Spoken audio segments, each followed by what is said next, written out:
Marsa Alam, nous sommes au bord de la mer Rouge. Il est 4h30 du matin, mais dans ce complexe hôtelier 5 étoiles, une trentaine d'employés travaillent de nuit.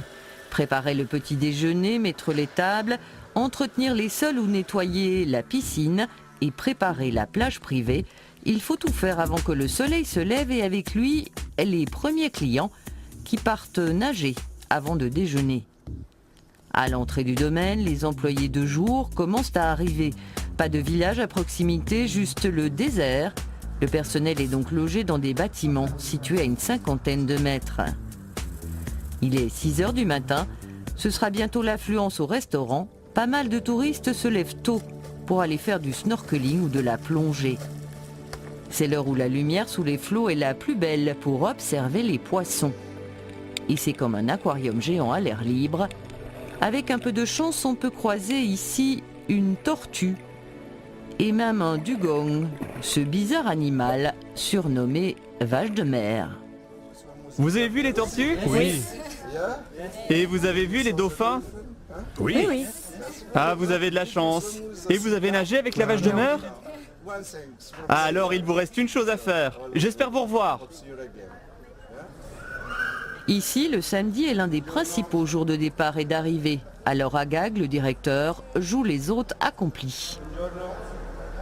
Bonjour, très belles vacances. Déjà l'année passée, on est venu.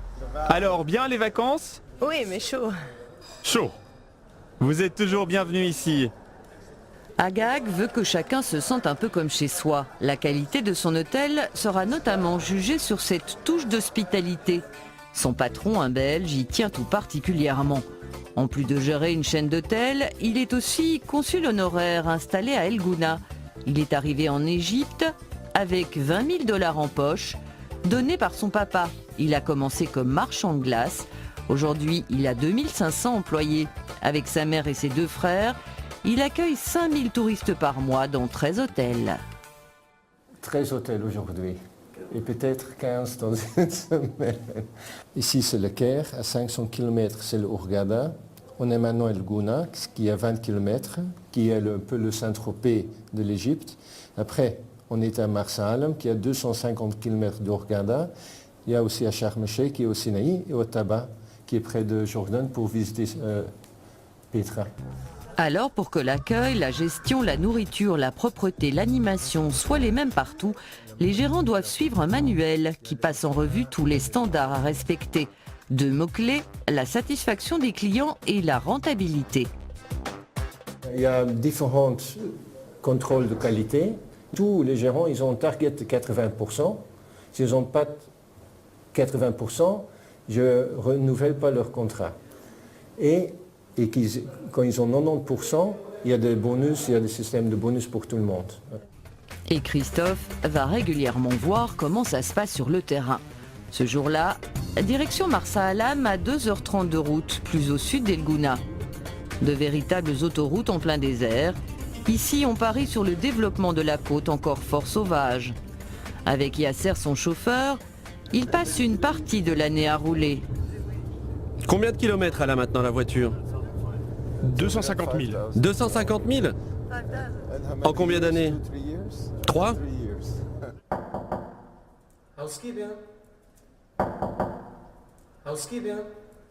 Pendant ce temps-là, à Marsa Alam, les 45 hommes de chambre sont à leur poste. Chacun a 16 chambres à nettoyer en une demi-heure chacune, soit 8 heures de travail par jour. Un nouvel employé n'entre pas dans les chambres avant d'avoir suivi une formation. D'abord, il travaille dans les parties publiques jusqu'à ce qu'il connaisse les règles et un peu d'anglais. Il faut en général 6 mois. Vous pouvez dire « Excusez-moi, marcher sur les récifs de coraux n'est pas permis ». Répétez après moi « Excuse me ». Tous les jours, un professeur d'anglais envoyé par le ministère égyptien du Tourisme vient former des employés de l'hôtel. Il leur apprend les expressions et le vocabulaire de base.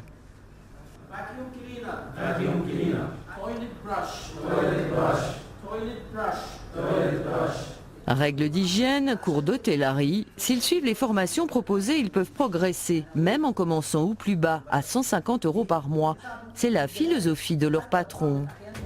Et moi, je veux que les gens progressent dans notre chaîne. Presque tous les chefs sont venus de petit à petit, ils sont maintenant exécutifs chefs. Et c'est le cas d'Agag. Il a débuté il y a 25 ans en vérifiant les livraisons de nourriture. Aujourd'hui, il gère 270 employés et 360 chambres. Bientôt 480, l'hôtel vient de construire une extension. 300 chambres, c'est le minimum pour être rentable. Ce jour-là, 600 touristes s'éparpillent dans le domaine. On cherchait des vacances, tout compris, où il n'y a pas de tracas à voir. On a juste à mettre les pieds dans l'eau, sur le bord de la piscine. Et voilà, finalement, on est tombé par hasard sur l'Égypte. On cherchait un last minute et c'est comme ça qu'on est tombé sur cet hôtel-ci. Par personne, on a payé 650 €. 600 personnes à loger, divertir, nourrir, rafraîchir et distraire, c'est du boulot. Alors pendant que les uns bronzent ou se musclent, les autres travaillent ferme. Ici, la préparation d'un spectacle avec une chorégraphe belge engagée à l'année.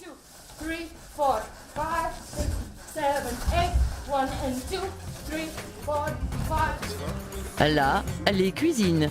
Du pain au dessert, tout est fait dans la maison. Les menus sont préparés pour 15 jours. Il faut 34 personnes pour assurer les 3 services. Au menu midi et soir, un buffet froid et chaud avec 8 plats, des salades et des desserts. Et voici la réserve, il y a toujours de quoi tenir 15 jours avec 600 touristes. Chaque jour, les cuisiniers prennent ce qu'il faut pour le nombre de clients. Par exemple, demain, on sera 600 personnes. Ils vont donc prendre 120 kg de poulet et 80 kg de viande. Le complexe est quasi autonome. Il a sa blanchisserie et aussi un couturier qui s'occupe des uniformes et des réparations. Bien à l'écart des chambres, voici plusieurs générateurs qui produisent l'électricité et une station de désalinisation de l'eau de mer et de recyclage. Ce sont 2 des postes les plus chers. L'électricité et l'eau coûtent 5 € par chambre et par jour, la nourriture 3 à 4 € par repas. Ce soir, soirée belge, frites, carbonate flamande, boulettes, choux rouges et même beignets.